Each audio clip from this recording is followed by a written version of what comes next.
Good morning all of you. मैं Pankaj Jain, assistant professor law, BCS government PG college Dhamtari Chhattisgarh.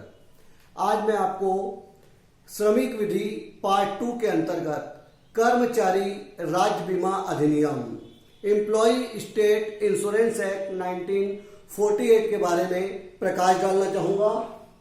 कर्मचारी राज्य बीमा अधिनियम के पिछले अध्याय में मैंने आपको अधिनियम को लागू करने के प्रावधान एवं उद्देश्य के बारे में बताया तथा अधिनियम से संबंधित जितने भी शॉर्ट नोट्स हैं मैंने आपको बताए। आज मैं आपको बताऊंगा कि कर्मचारी राज्य बीमा निगम का गठन किस प्रकार होता है। इस अधिनियम की संरचना और कर्मचारी राज्य बीमा निगम के गठन के बारे में मैं प्रकाश डालना चाहूंगा। इस अधिनियम के प्रावधान को क्रियान्वित करने के लिए केंद्र सरकार के द्वारा एक निगम का गठन किया जाएगा जो इस अधिनियम के सभी प्रावधानों को क्रियान्वित करने, फंड की राशि जितनी भी राशि है अंशदान की उसे फंड में संचित करने और समस्त आय व्यय और खर्चों का हिसाब रखने और इस अधिनियम के अंतर्गत सारे प्रावधान को क्रियान्वित करने के लिए जिस निगम का गठन केंद्र सरकार द्वारा किया जाएगा उस निगम को कर्मचारी राज्य बीमा निगम के नाम से जाना जाता है। कर्मचारी राज्य बीमा निगम या कारपोरेशन, इसका गठन अधिनियम की धारा 3 के अनुसार केंद्र सरकार के द्वारा किया गया है। कर्मचारी राज्य बीमा निगम के गठन में कौन कौन शामिल होंगे, इनकी संरचना के बारे में अधिनियम की धारा 3 में निम्न बातें बताई गई। पहला, केंद्र सरकार के द्वारा एक अध्यक्ष की नियुक्ति की जाएगी। इस निगम में केंद्र सरकार के द्वारा नियुक्त एक अध्यक्ष होगा। दूसरा, केंद्र सरकार के द्वारा नियुक्त एक उपाध्यक्ष होगा। तीसरा, 5 से अनधिक ऐसे व्यक्ति होंगे जिनकी नियुक्ति केंद्र सरकार के द्वारा ही की जाएगी। चौथा, अपने अपने राज्य का प्रतिनिधित्व करने वाला एक एक व्यक्ति होगा। अपने अपने राज्य का प्रतिनिधित्व करने वाले एक एक व्यक्ति जो होगा उसकी नियुक्ति भी केंद्र सरकार के द्वारा की जाएगी। उसके बाद केंद्र सरकार के द्वारा संघ राज्य का प्रतिनिधित्व करने वाला व्यक्ति होगा। संघ राज्य क्षेत्र जो है उनका प्रतिनिधित्व करने वाला एक व्यक्ति होगा जिसकी नियुक्ति केंद्र सरकार के द्वारा की जाएगी। छठवां, नियोजक का प्रतिनिधित्व करने वाला 10 व्यक्ति निगम में होंगे। ध्यान रखें, नियोजक के प्रतिनिधित्व करने वाले 10 व्यक्ति की नियुक्ति भी केंद्र सरकार के द्वारा ही की जाएगी। लेकिन ये 10 व्यक्ति की नियुक्ति करते समय नियोजक के अन्य जो संगठन है उनसे परामर्श केंद्र सरकार लेगी और परामर्श के बाद ही नियोजक के प्रतिनिधित्व करने वाले 10 व्यक्ति की नियुक्ति केंद्र सरकार करेगी। उसके बाद कर्मचारी का प्रतिनिधित्व करने वाले 10 व्यक्ति की नियुक्ति केंद्र सरकार ही करेगी। इसके लिए वो कर्मचारी के संगठन से परामर्श लेगी और उसके बाद ही 10 व्यक्ति ऐसे नियुक्त करेगी जो कर्मकारों का प्रतिनिधित्व करे। चिकित्सा व्यवसाय का प्रतिनिधित्व करने वाले 2 व्यक्ति की नियुक्ति केंद्र सरकार के द्वारा की जाएगी और इन 2 व्यक्ति की नियुक्ति के लिए वे चिकित्सा व्यवसाय का जो संगठन है उससे परामर्श करेगी और उसके बाद ही वो 2 व्यक्ति की नियुक्ति करेगी। संसद के 3 सदस्य निगम में शामिल होंगे जिसमें से 2 लोकसभा के और 1 राज्यसभा के होंगे और इसके अतिरिक्त निगम का एक महानिदेशक होगा जो उसका पदेन सदस्य होगा। निगम का जो महानिदेशक है वो निगम का पदेन सदस्य होगा। इस प्रकार अधिनियम की धारा 3 के अंतर्गत कर्मचारी राज्य बीमा निगम का गठन केंद्र सरकार के द्वारा किया जाएगा जिसमें एक अध्यक्ष, एक उपाध्यक्ष और अपने अपने राज्य का प्रतिनिधित्व करने वाला एक एक व्यक्ति और उसके अलावा 10 व्यक्ति कर्मचारी का प्रतिनिधित्व करने वाला, 10 व्यक्ति नियोजक का प्रतिनिधित्व करने वाला, 2 व्यक्ति चिकित्सा व्यवसाय का प्रतिनिधित्व करने वाला होगा और निगम का एक महानिदेशक होगा। निगम का गठन धारा 3 के अंतर्गत केंद्र सरकार के द्वारा किया गया। कर्तव्य, कर्मचारी राज्य बीमा निगम का प्रमुख कर्तव्य है बीमा फंड का प्रशासन करना। जो बीमा फंड आएगा उसका प्रशासन करने का कार्य कर्मचारी राज्य बीमा निगम करेगा और जितनी भी राशि फंड में आएगी उस राशि को रिजर्व बैंक ऑफ इंडिया में जमा करेगा। निगम का जितना भी खर्चा है उसका हिसाब रखेगा। निगम में जितनी भी आय होती है, जितना भी एक्सपेंसेस होता है, व्यय, उसका पूरा पूरा लेखा जोखा रखेगा।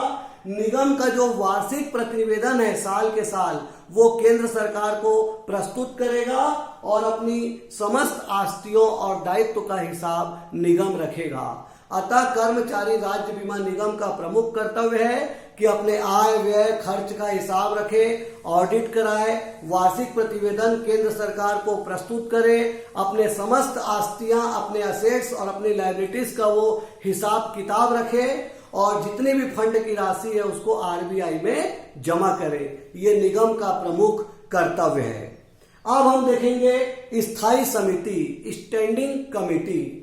कर्मचारी राज्य बीमा निगम में जिन सदस्यों की नियुक्ति की गई है उन्हीं सदस्यों में से स्थायी समिति का निर्माण भी केंद्र सरकार के द्वारा किया जाएगा।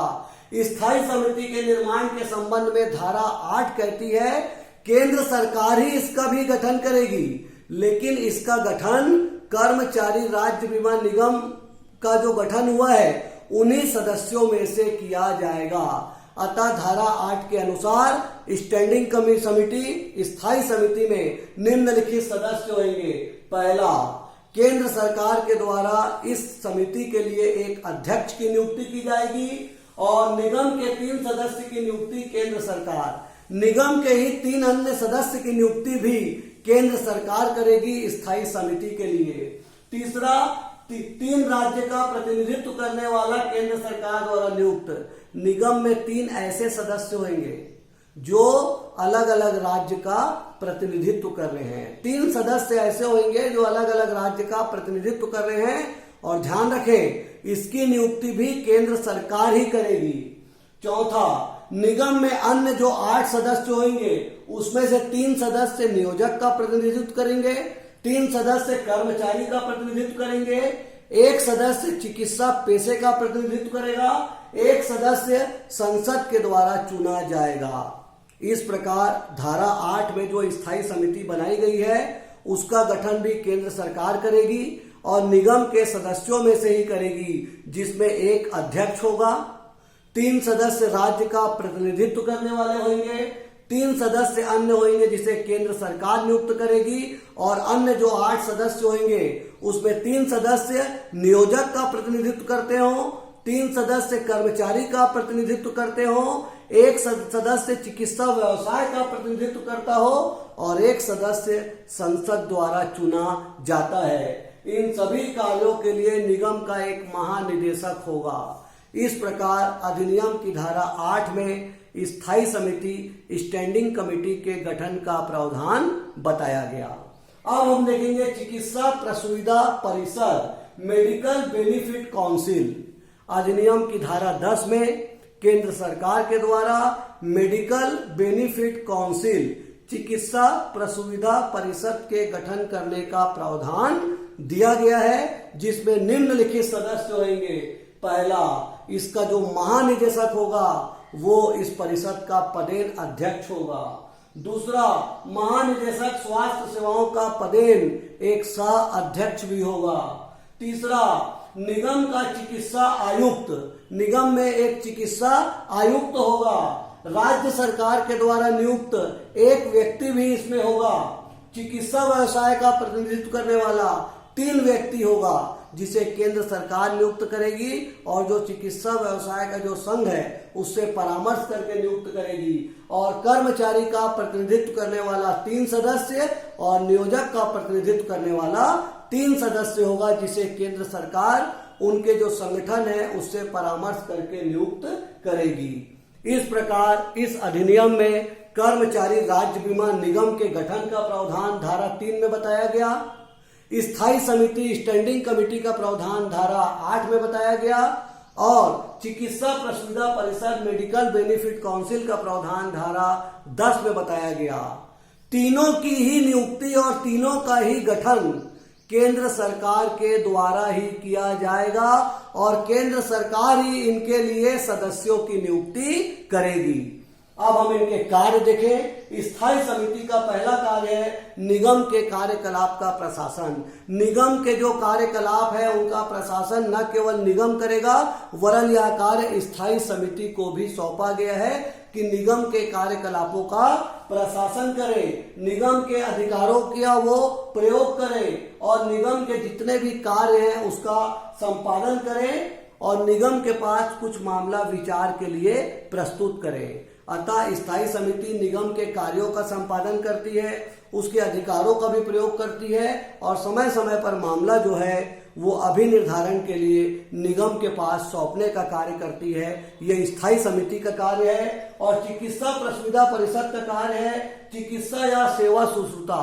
चिकित्सा संबंधी या सेवा शुश्रूषा संबंधी जितने भी कार्य हैं वो चिकित्सा प्रसुविधा परिषद करेगी और चिकित्सक के विरुद्ध यदि कोई परिवाद सुनना हो तो यह कार्य भी चिकित्सा प्रसुविधा परिषद के द्वारा ही किया जाएगा। इस प्रकार कर्मचारी राज्य बीमा अधिनियम के अध्याय 3 में कर्मचारी राज्य बीमा निगम के गठन का प्रावधान धारा 3 में मैंने आपको बताया, जिसकी नियुक्ति केंद्र सरकार के द्वारा, जिसका गठन केंद्र सरकार के द्वारा होगा। अधिनियम की धारा 8 में मैंने आपको स्थायी समिति स्टैंडिंग कमेटी के बारे में बताया, जिसका गठन भी केंद्र सरकार ही करेगी, लेकिन वो निगम के सदस्यों में से ही स्थायी समिति का गठन करेगी। और धारा 10 में मैंने आपको चिकित्सा प्रसुविधा परिषद के बारे में बताया, जिसका गठन भी केंद्र सरकार के द्वारा ही किया जाएगा।